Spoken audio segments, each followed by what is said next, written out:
નમસ્કાર મિત્રો, હું રાજેશ ભાસ્કર આપ સૌનું યુટ્યુબમાં આપણી આ ચેનલ પર સ્વાગત કરું છું.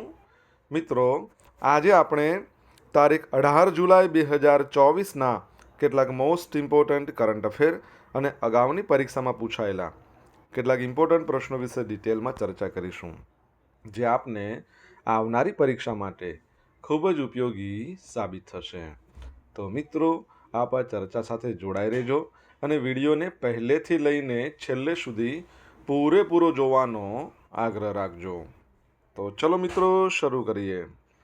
શરૂઆત કરતાં પહેલાં જણાવી દઉં કે જો તમારે આપણી આ યુટ્યુબ ચેનલને સબસ્ક્રાઈબ કરવાનું બાકી હોય તો ચેનલને સબસ્ક્રાઈબ કરજો, નોટિફિકેશન બેલ આઇકોનને પ્રેસ કરીને.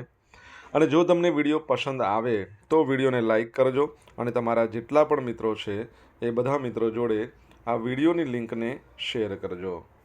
તો શરૂઆત કરીએ. સૌપ્રથમ જોઈશું અગાઉની પરીક્ષામાં પૂછાયેલા ભારતની ભૂગોળના પ્રશ્નો, જેના જવાબો તમારે મને કમેન્ટ બોક્સમાં લખીને જણાવવાના છે. વિડીયોના લાસ્ટમાં જ્યારે હું તમને આ દરેક પ્રશ્નના જવાબ જણાવું ત્યારે તમારે ચેક કરવાનું છે કે તમે આપેલા પ્રશ્નોના જવાબમાંથી કેટલા પ્રશ્નોના જવાબ સાચા છે, અને જેટલા પણ પ્રશ્નોના જવાબ સાચા હોય એનો આંકડો તમારે કમેન્ટમાં લખવાનો છે. જેમ કે 10માંથી કેટલા સાચા છે. 10 એટલા માટે કેમ કે ડેલી જીકે ટેસ્ટમાં આપણે રોજ 10 પ્રશ્નો પૂછીએ છીએ અને આ 10 પ્રશ્નોની અંદર 5 પ્રશ્નો ભારતની ભૂગોળના પ્રશ્નો છે. બાકીના જે 5 પ્રશ્નો છે એ ભારતના ઇતિહાસના પ્રશ્નો છે. તો તમે તમારા આન્સર આપવાની છે કમેન્ટ બોક્સમાં, અને હું આજના કરંટ અફેરનો પ્રથમ પ્રશ્ન છે એની શરૂઆત કરું છું. આજનો પ્રથમ પ્રશ્ન તાજેતરમાં ગુજરાતના કયા જિલ્લાની પોલીસને પ્રતિષ્ઠિત સ્કોચ ગોલ્ડ એવોર્ડથી સન્માનિત કરવામાં આવી છે? તો જવાબ આવશે ડાંગ જિલ્લાની. કયા જિલ્લાની? ડાંગ જિલ્લાની પોલીસને. તો તાજેતરમાં જ ડાંગ જિલ્લા પોલીસને પ્રતિષ્ઠિત સ્કોચ ગોલ્ડ એવોર્ડથી સન્માનિત કરાયા છે. ડાંગ જિલ્લાની સી ટીમના પ્રયત્નોના પરિણામ સ્વરૂપે જિલ્લામાં લાંબા સમયથી ચાલી આવતી જે ડાકણ પ્રથા છે એને નાબૂદ કરવામાં આવી. પીડિત મહિલાઓનું સમાજમાં પુનઃસ્થાપન કરવામાં આવ્યું અને એક સન્માનજનક નવજીવન પ્રદાન કરવાના સફળ પ્રયાસ કરવામાં આવ્યો પ્રોજેક્ટ દેવી છે એના અંતર્ગત. તો આ પ્રોજેક્ટ દેવીને રાષ્ટ્રીય કક્ષાના સ્કોચ એવોર્ડથી સન્માનિત કરવામાં આવ્યો છે. સ્કોચ ગ્રુપ એ 1997થી ભારતની અગ્રણી સંપૂર્ણ સેવાઓની કન્સલ્ટિંગ ફર્મ છે. તેમાં strategy consulting practice, non profit foundation, media wings clients અને વર્ટિકલને કાપીને 20 વર્ષોમાં ફેલાયેલા સાબિત ટ્રેક રેકોર્ડ સાથે ઉદ્યોગ સંગઠનનો સમાવેશ થાય છે. તેના સંશોધનના અહેવાલો અને ભલામણો વૈશ્વિક નેતાઓ, ભારતીય પ્રધાનો, સંસદ, નીતિ નિર્માતાઓ, નિયમનકારો, ઉદ્યોગો એમના દ્વારા સમાન રીતે સંદર્ભિત અને ટાંકવામાં આવ્યા છે. ઓકે, ડાંગની વાત કરીએ. ગુજરાતનો પ્રથમ પ્રાકૃતિક કૃષિયુક્ત જિલ્લો છે. ડાંગના ગાંધી ઘેલુભાઈ નાયક છે. ડાંગના દીદી તમારે કહેવાનું છે, બરાબર છે. આ ઉપરાંત તમને ખબર છે કે ડાંગ એક્સપ્રેસ મહિલાઓમાં સરિતા ગાયકવાડ અને પુરુષોમાં મુરલી ગાવિત છે. ગુજરાતમાં વિસ્તાર અને વસ્તીમાં સૌથી નાનામાં નાનો જિલ્લો ડાંગ છે અને સૌથી વધારે વન વિસ્તાર ટકાવારીના હિસાબે પણ ડાંગમાં છે, એ યાદ રાખજો. સેકન્ડ પ્રશ્ન, દર વર્ષે નેલ્સન મંડેલા આંતરરાષ્ટ્રીય દિવસ ક્યારે મનાવવામાં આવે છે? તો જવાબ આવશે 18મી જુલાઈના રોજ, એટલે કે આજનો દિવસ. તો આંતરરાષ્ટ્રીય સ્તરે લોકશાહી માટેના સંઘર્ષ અને સમગ્ર વિશ્વમાં શાંતિની સંસ્કૃતિને પ્રોત્સાહન આપવા માટે નેલ્સન મંડેલાએ જે યોગદાન આપ્યું છે એના માટે આ દિવસ મનાવવામાં આવે છે. 18 જુલાઈ 2009ના રોજ ન્યૂયોર્કમાં પ્રથમ મંડેલા દિવસની ઉજવણી કરવામાં આવી. યુનાઇટેડ નેશન જનરલ એસેમ્બલીએ 10 નવેમ્બર 2009ના રોજ એક ઠરાવ અપનાવ્યો, જેને 18 જુલાઈએ નેલ્સન મંડેલા આંતરરાષ્ટ્રીય દિવસ તરીકે ઘોષિત કરવામાં આવ્યો છે. આ દિવસ વિવાદોને હલ કરવામાં, માનવ અધિકારોને પ્રોત્સાહિત કરવા, આંતરરાષ્ટ્રીય લોકશાહી અને સમાધાન, વંશીય મુદ્દાઓને ઉકેલવામાં તેમની સક્રિય ભાગીદારી દ્વારા શાંતિમાં ફાળો આપે છે. નેલ્સન મંડેલા 18 જુલાઈ 1918થી 5 ડિસેમ્બર 2013 દક્ષિણ આફ્રિકાના રંગભેદ વિરોધી ક્રાંતિકારી, રાજકીય નેતા અને પરોપકાર હતા. તેમણે 1994થી 99 સુધી દક્ષિણ આફ્રિકાના રાષ્ટ્રપતિ તરીકે સેવા આપી હતી. પોતાના જીવનના 27 વર્ષ એમણે જેલમાં વિતાવ્યા હતા. બરાબર. સરહદ પારના ગાંધી તમને ખબર છે, ખાન અબ્દુલ ગફાર ખાન કહેવાય છે. તમને ખ્યાલ હોય તો રિસન્ટલી આપણે ભણ્યા હતા Nelson Mandela life time achievement award કોને આપવામાં આવ્યો છે? આન્સર આવડે તો કમેન્ટમાં લખો. 17નો જાદુ, 4નો જાદુ, નીતિ આયોગ, RBI, આ બધા આપણા શોર્ટ્સ છે. તમારે જોવાના બાકી હોય તો જોઈ લો. તમને પસંદ આવે તો લાઈક કરો, તમારા મિત્રો જોડે એને શેર કરો. ચેનલને સબસ્ક્રાઇબ કરવાનું બાકી હોય તો સબસ્ક્રાઇબ કરો, નોટિફિકેશન બેલ આઇકોનને પ્રેસ કરીને. વર્લ્ડ ચેમ્પિયનશિપ ઓફ લીઝેન્ડ 2024નું ટાઇટલ ઇન્ડિયાએ જીત્યું છે. યુવરાજ સિંહ એમની આગેવાની હેઠળ ભારત ચેમ્પિયને એટલે ટીમનું નામ આપતું ભારત ચેમ્પિયન. યુકેના બર્મિંગહામમાં રમાયેલ વર્લ્ડ ચેમ્પિયન ઓફ લીઝેન્ડની ફાઇનલ મેચમાં પાકિસ્તાન ચેમ્પિયન્સને 5 વિકેટે હરાવ્યું. પાકિસ્તાન ચેમ્પિયન્સે બર્મિંગહામમાં વર્લ્ડ ચેમ્પિયનશિપ ઓફ લીઝેન્ડ 2024ની ફાઇનલમાં ભારત ચેમ્પિયન વિરુદ્ધ 20 ઓવરમાં 6 વિકેટ 156 રન બનાવ્યા. બરાબર છે. શોએબ મલિક એના સર્વોચ્ચ સ્કોરથી પાકિસ્તાન 156-6, ભારત 157નો લક્ષ્યાંક હતો. બરાબર છે, અને ભારત જીતી ગયું. ભારતના બોલિંગ વિભાગમાં અનુરીત સિંઘે 3, પછી વિનય કુમાર, પવન નેગી અને ઇરફાન પઠાણે એક વિકેટ લીધી. અંબાતી રાયડુએ 30 બોલમાં 50 રન બનાવ્યા હતા. બરાબર છે. તમને ખબર છે રિસન્ટલી આપણે T20 વર્લ્ડ કપ જીત્યા છે. ભારતે અત્યાર સુધીમાં ક્રિકેટમાં કેટલા વર્લ્ડ કપ જીત્યા, કયા જીત્યા છે, કયા વર્ષે તમને ખબર હોય તો તમે કમેન્ટમાં લખીને જણાવો. મિત્રો, વિડીયો પસંદ આવ્યો હોય, ભણવાની મજા આવી હોય તો વિડીયોને લાઇક કરો, તમારા મિત્રો જોડે શેર કરો. આપણી બંને યુટ્યુબ ચેનલ રાજેશ ભાસ્કર 2ને સબસ્ક્રાઇબ કરો, નોટિફિકેશન બેલ આઇકોનને પ્રેસ કરીને. અને જો તમારે ડેલી કરંટ અફેરની PDF જોઈતી હોય તો આપણી ટેલિગ્રામ ચેનલને જોઈન કરો, જેની લિંક વિડીયોની ડિસ્ક્રિપ્શનમાં આપેલી છે. અહીંયા તમને ડેલી કરંટ અફેરની PDF મળશે, સાથે પોલ્સ પણ રમવા મળશે. 3D પ્રિન્ટેડ ટેકનોલોજીનો ઉપયોગ કરીને ઉત્પાદિત વિશ્વની પ્રથમ ઇલેક્ટ્રિક અબ્રા એનું ટ્રાયલ ઓપરેશન ક્યાં શરૂ કરવામાં આવ્યું? અબ્રા એટલે શું? બોટ કહી શકાય. તો જવાબ આવશે દુબઈમાં. કઈ જગ્યાએ? દુબઈમાં. જોઈ લઈએ આપણે એના વિશે. તો દુબઈની રોડ્સ એન્ડ ટ્રાન્સપોર્ટ ઓથોરિટીએ ખાનગી ક્ષેત્રના સહયોગથી 3D પ્રિન્ટિંગ ટેકનોલોજીનો ઉપયોગ કરીને વિશ્વની પ્રથમ જે ઇલેક્ટ્રિક અબ્રા એટલે જે બોટ છે એનું ટ્રાયલ ઓપરેશન શરૂ કર્યું છે. આ બોટ છે ને એ 20 મુસાફરોને લઈ જઈ શકે છે. પરંપરાગત અબ્રાની ઓળખને જાળવી રાખવા માટે ડિઝાઇન કરવામાં આવી હતી અને બનાવવામાં આવી હતી. અબ્રાનું ઉત્પાદન અબુધાબીમાં અલસીર મરીન કંપની દ્વારા કરવામાં આવ્યું, જેમાં જાપાનની મિત્સુબિશી સહિત અનેક વૈશ્વિક કંપનીઓ સાથે મળીને બનાવવામાં આવી હતી, જેણે અબ્રાના ઉત્પાદન અને પ્રિન્ટિંગમાં વપરાતી સામગ્રી પૂરી પાડી હતી. જર્મનીની સિમેન્સ જે પ્રોગ્રામ અને કેલિબ્રેશનની દેખરેખ રાખતી હતી. પ્રિન્ટર જર્મનીના ટોર્કીડોઝ ઇલેક્ટ્રિક મોટર્સ પૂરા પાડતા હતા. પછી છે ટેનનીફ કંપની, એ સલામતીનું ધોરણ પાલન સુનિશ્ચિત કરવા માટે ઉત્પાદન પ્રક્રિયાની દેખરેખ રાખી હતી. બરાબર છે. તમને ખબર છે કે આપણા ભારતની અંદર 3D પ્રિન્ટેડ ઘર પ્રથમ બનાવ્યું હતું IIT મદ્રાસે પોતાના કેમ્પસમાં. ભારતમાં પ્રથમ 3D પ્રિન્ટેડ પોસ્ટ ઓફિસ કઈ જગ્યાએ બનાવવામાં આવી છે? જો તમને જવાબ આવડે તો કમેન્ટ બોક્સમાં લખીને જણાવો. ભારતનો પ્રથમ રાષ્ટ્રીય toll free anti narcotics helpline number કયો છે? 1933. બરાબર છે, 1933 છે એ toll free anti narcotics helpline number છે. તો ભારત તેનું પ્રથમ રાષ્ટ્રીય toll free anti narcotics helpline 1933 અને માનસ એટલે કે માદક પદાર્થ નિષેધ અસૂચના કેન્દ્ર નામક હેઠળ એક ઈમેલ સેવા સાથે શરૂ કરવા તૈયાર છે. 18 જુલાઈના રોજ એટલે આજની વાત છે, 7મા નંબરની નાર્કો કોઓર્ડિનેશન સેન્ટરની બેઠક દરમિયાન આપણા જે કેન્દ્રીય ગૃહમંત્રી અમિત શાહ છે એમના દ્વારા લોન્ચ કરવામાં આવશે. આ હેલ્પલાઇનનો ઉદ્દેશ નાગરિકોને ડ્રગ સંબંધિત ગુનાઓની જાણ કરવાની છે. 24/7 સહાય મેળવવા માટે વપરાશા મૈત્રીપૂર્ણ પ્લેટફોર્મ પ્રદાન કરવાનો છે. માનસ નશીલા પદાર્થોની હેરફેર, ગેરકાયદેસર વેચાણ, સંગ્રહ, ઉત્પાદન, ખેતી સહિત ડ્રગ સંબંધિત વિવિધ મુદ્દાઓને સંબોધશે. ગોપનીયતાની બાંહેધરી આપશે અને NDPS એક્ટ હેઠળ તાત્કાલિક પગલાં લેવાનું વચન આપે છે. જો મોબાઈલ નંબર છે phone number toll free number 1933 છે.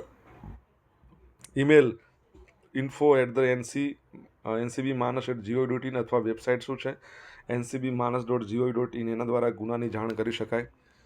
આ પહેલનો હેતુ અગાઉની ઓછી સુલભ સિસ્ટમને બદલીને રિપોર્ટિંગને સુવ્યવસ્થિત કરવાનો છે.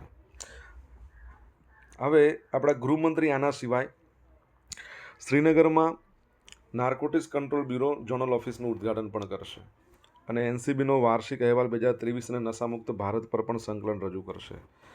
ગૃહ મંત્રાલય 2047 સુધીમાં પીએમ મોદીને ડ્રગ મુક્ત ભારતના લક્ષ્યાંકને 3 મુદ્દાની વ્યૂહરચના દ્વારા પ્રાપ્ત કરશે. સંસ્થાકીય માળખાને મજબૂત કરશે.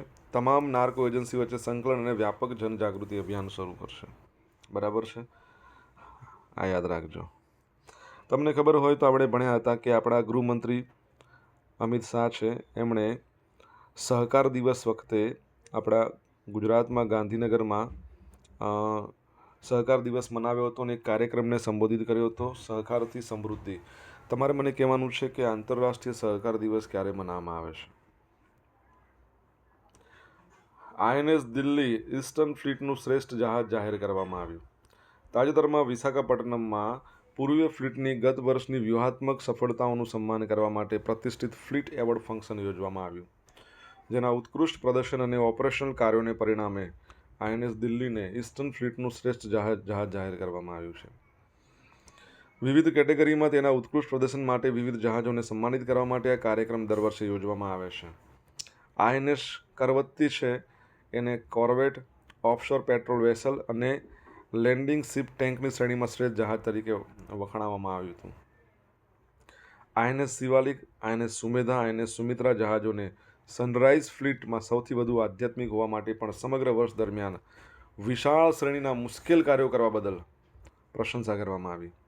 આઈએનએસ દિલ્હી નામનું આજે ગાઇડેડ મિસાઇલ ફ્રિગેટ છે, 15 નવેમ્બર 1997ના રોજ ભારતીય નૌકાદળને આપવામાં આવ્યું હતું. ભારતીય નૌકાદળના ડિરેક્ટરેટ ઓફ નેવલ ડિઝાઇન એનું આયોજન કર્યું અને મુંબઈમાં મઝાગોન ડોક છે ને એને આ જહાજ બનાવ્યું છે. નેવીની આપણે વાત કરી લઈએ તો ઇન્ડિયન નેવીની વાત કરી, એના ચીફ છે દિનેશ ત્રિપાઠી. 4 ડિસેમ્બર નૌસેના દિવસ છે અને સમનો વરુણ, હે વરુણદેવ અમારા માટે શુભ થાય એનો મુદ્રાલેખ છે. તમારે કહેવાનું છે કે ભારતીય નૌસેનાના વાઇસ ચીફ કોણ છે? ભારતીય નૌસેનાના જે પિતા કહેવાય છે છત્રપતિ શિવાજી, ઓકે, એમને કહેવાય છે, યાદ રાખજો. સોશિયલ મીડિયાના માધ્યમથી મારી જોડે તમે કનેક્ટ રહી શકો છો. મારું ઇન્સ્ટા આઈડી છે rajesh.i.bhaskar, મારું ફેસબુક આઈડી છે RI ભાસ્કર અને ટેલિગ્રામ ચેનલ છે આપણી રાજેશ ભાસ્કર, જ્યાં ડેલી કરંટ અફેરની તમને PDF અને પોલ્સ રમવા મળશે. ભણવાની મજા આવી હોય મિત્રો તો વિડીયોને લાઇક કરી દો, અત્યારે જ કરો. તમારા મિત્રો જોડે આ વિડીયોની લિંકને શેર કરો. ચેનલને જો સબસ્ક્રાઇબ કરવાનું બાકી હોય તો ફટાફટ સબસ્ક્રાઇબ કરો, નોટિફિકેશન બેલ આઇકોનને પ્રેસ કરીને. જમ્મુ કાશ્મીર પુનર્ગઠન અધિનિયમ 2019 સુધારાથી પોલીસ અને જાહેર વ્યવસ્થા સંબંધિત મામલામાં કોની શક્તિ વધી જશે? તો જવાબ આવશે ઉપરાજ્યપાલની. કોની? ઉપરાજ્યપાલની. તો સરકારે જમ્મુ કાશ્મીર પુનર્ગઠન અધિનિયમ 2019ની કલમ 55માં સુધારો કર્યો. હવે આ કર્યા બાદ અધિકારીઓના ટ્રાન્સફર પોસ્ટિંગનો અધિકાર ઉપરાજ્યપાલ પાસે થશે. આ સુધારાથી પોલીસ અને જાહેર વ્યવસ્થા સંબંધિત મામલામાં ઉપરાજ્યપાલની શક્તિ વધી જશે. તેમના કામ કરવાનો વિસ્તાર પણ વધી જશે. લગભગ તમામ ક્ષેત્રોમાં તેમને તે તમામ અધિકાર મળી જશે જેમાં નાણાં વિભાગની પૂર્વ સંમતિની જરૂર હોય. કેન્દ્ર ગૃહ મંત્રાલયે સૂચના જારી કરીને એની જાણકારી આપી છે, જેમાં લેફ્ટનન્ટ ગવર્નરને વધુ શક્તિ આપતા નિયમને જોડવામાં આવ્યા છે. હવે અધિનિયમમાં સામેલ કરવામાં આવેલી નવી કલમની વાત કરીએ તો 42A છે. આ 42A અધિનિયમ હેઠળ police, public order, all India services, anti corruption બ્યુરોના સંબંધમાં નાણાં વિભાગની પૂર્વ સંમતિની આવશ્યકતા ધરાવતી કોઈપણ દરખાસ્ત મંજૂર અથવા નામંજૂર કરવામાં આવશે નહીં, સિવાય કે જ્યાં સુધી તેને મુખ્ય સચિવ દ્વારા લેફ્ટનન્ટ ગવર્નર સમક્ષ મૂકવામાં ન આવે. 42B કાર્યવાહીની મંજૂરી આપવા અથવા તો નકારવા અથવા અપીલ દાખલ કરવા અંગે કોઈપણ દરખાસ્ત કાયદા વિભાગ દ્વારા મુખ્ય સચિવ હોય ને એના દ્વારા લેફ્ટનન્ટ ગવર્નર સમક્ષ મૂકવામાં આવશે. જમ્મુ કાશ્મીરની મિત્રો આપણે વાત કરીએ તો જમ્મુ કાશ્મીર છે 31મી ઓક્ટોબર 2019માં યુનિયન ટેરેટરી બન્યું. જમ્મુ કાશ્મીર છે એની આપણે વાત કરીએ તો જમ્મુ કાશ્મીરના પ્રથમ ઉપરાજ્યપાલ કોણ હતા તમારે કહેવાનું છે. હાલમાં તેના ઉપરાજ્યપાલ છે મનોજ સિન્હા. કોણ છે? મનોજ સિન્હા. વિશ્વમાં સૌથી ઊંચાઈ પર આવેલ છે કેસર, એટલે કેસર ઉગાડવામાં આવે છે 1600 મીટરની ઊંચાઈ પર. ભારતનું સૌથી ઊંચામાં ઊંચું ઇગ્લુ કાફે અહીંયા બનાવવામાં આવ્યું હતું. વિશ્વનો સૌથી ઊંચામાં ઊંચો રેલવે બ્રિજ ચિનાબ નદી પર અહીંયા જ બનાવવામાં આવ્યો છે. આ ઉપરાંત એ પણ યાદ રાખજો કે જમ્મુ કાશ્મીરની અંદર દાલ સરોવર આવેલું છે જે શિયાળામાં થીજી જાય છે. ત્યાં તરતું એટીએમ મૂકવામાં આવ્યું છે SBI દ્વારા. થોડા સમય પહેલાં તમને ખબર હોય તો ખીર ભવાનીનો મેળો યોજાયો હતો જેઠ મહિનાની 8મે. બરાબર, તો આ બધી બાબતો યાદ રાખજો. આગળ વધીએ. આપણા ગુજરાતના આરોગ્ય મંત્રી ઋષિકેશ પટેલે હેલ્થ કેર ઓનર્સ કોન્ક્લેવનો શુભારંભ કરાવ્યો. કઈ જગ્યાએ? અમદાવાદ ખાતે, જેને HOCON એવું પણ આપણે કહી શકીએ. આવશરે આરોગ્ય ક્ષેત્રે નોંધપાત્ર યોગદાન આપવા બદલ વિવિધ હોસ્પિટલના સંચાલકોને મંત્રીશ્રીના હસ્તે સન્માનિત કરવામાં આવ્યા. HOCONમાં દિવસ દરમિયાન health insurance dynamics, model of hospital workforce management, hospital expansion સહિતના વિવિધ વિષયો પર ચર્ચાનું સત્રનું આયોજન કરાયું છે. કિફાયતી સારવારની ઉપલબ્ધિને કારણે ગલ્ફ આફ્રિકન દેશોના નાગરિકોમાં મેડિકલ ટુરિઝમ માટે ગુજરાત પ્રથમ પસંદગી બન્યું છે. આપણા ગુજરાતના આરોગ્ય મંત્રી તમને ખબર પડી ગઈ ઋષિકેશભાઈ પટેલ છે. કેન્દ્રમાં નવા આવ્યા છે. કેન યુ પ્લીઝ ટેલ મી એમનું નામ શું છે? આરોગ્ય મંત્રી કોણ છે કેન્દ્રમાં? જો જવાબ આવડે તો કમેન્ટમાં લખીને જણાવો. હવે મિત્રો જોઈશું અગાઉની પરીક્ષામાં પૂછાયેલા ભારતની ભૂગોળના પ્રશ્નો. પહેલો પ્રશ્ન, હૈદરાબાદ કઈ નદીના કિનારે આવેલું છે? મુસી. દક્ષિણ ભારતની સૌથી લાંબી નદી કઈ છે? ગોદાવરી. ભારતમાં સૌથી વધારે આયાત શેની થાય છે? ખનિજ તેલ. ભારતનું વસ્તીની દ્રષ્ટિએ સૌથી મોટું રાજ્ય? યુપી.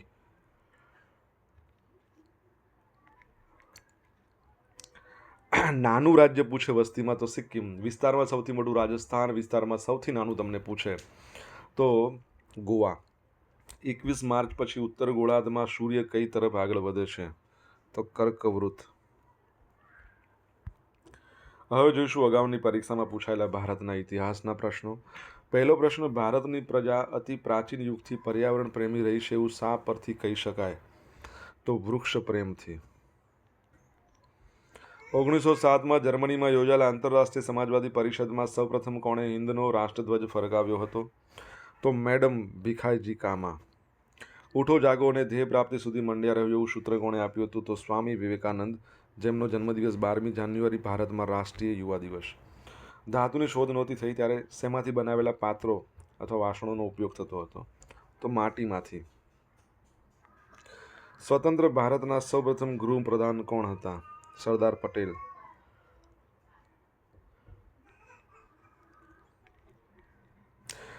તેઓ નાયબ પ્રધાનમંત્રી પણ હતા, એટલે ડેપ્યુટી પ્રાઇમ મિનિસ્ટર પણ હતા સરદાર પટેલ. હવે મિત્રો ગઈકાલે પૂછેલા પ્રશ્નોના જવાબ જોઈ લઈએ. પહેલો પ્રશ્ન, માંસાહારી ખોરાકના વેચાણ અને વપરાશ પર પ્રતિબંધ મૂકનાર વિશ્વનું પ્રથમ શહેર કયું છે? પાલિતાણા. તાજેતરમાં કોણે વિમ્બલ્ડન 2024 મેન્સ સિંગલ ટાઇટલ જીત્યું છે? તો કાર્લોસ અલ્કારાઝે. મિત્રો આજે પૂછેલા પ્રશ્નોના જવાબ જોઈ લઈએ. પહેલો પ્રશ્ન એવો હતો, ડાંગના દીદી કોને કહેવાય છે? તો પૂર્ણિમાબેન પકવાસા. સેકન્ડ પ્રશ્ન છે, Nelson Mandela life time achievement award કોને આપવામાં આવ્યો છે? તો વિનોદ ગણાત્રાને. ત્રીજો પ્રશ્ન, T20 વર્લ્ડ કપ, આપણે અત્યારે ભારતે ટોટલ વર્લ્ડ કપ કેટલા જીત્યા ક્રિકેટમાં? 4 જીત્યા. સૌ પ્રથમ આપણે શરૂઆત કરી 1983માં ODI, ત્યારબાદ 2007માં T20, ત્યારબાદ 2011માં ODI અને 2024ની અંદર ફરીથી T20. ચોથો પ્રશ્ન, ભારતમાં પ્રથમ 3D પ્રિન્ટેડ પોસ્ટ ઓફિસ ક્યાં બનાવવામાં આવી છે? બેંગલુરુમાં.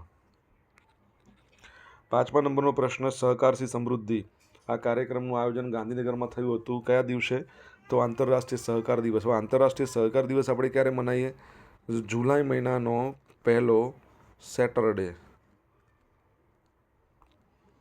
6થો પ્રશ્ન, નૌસેનાના વાઇસ ચીફ કોણ છે અત્યારે? તો કૃષ્ણા સ્વામીનાથન. 7મો પ્રશ્ન, જમ્મુ કાશ્મીરના પ્રથમ લેફ્ટનન્ટ ગવર્નર કોણ હતા? ગિરીશચંદ્ર મુર્મુ. હાલમાં તેઓ આપણા કેગ છે, કોમ્પ્ટ્રોલર ઓડિટર જનરલ ઓફ ઇન્ડિયા. 148 નંબરનો અનુચ્છેદ આવે. 8મો પ્રશ્ન, કેન્દ્રીય આરોગ્ય મંત્રીનું નામ શું? તો જેપી નડ્ડા. બરાબર છે.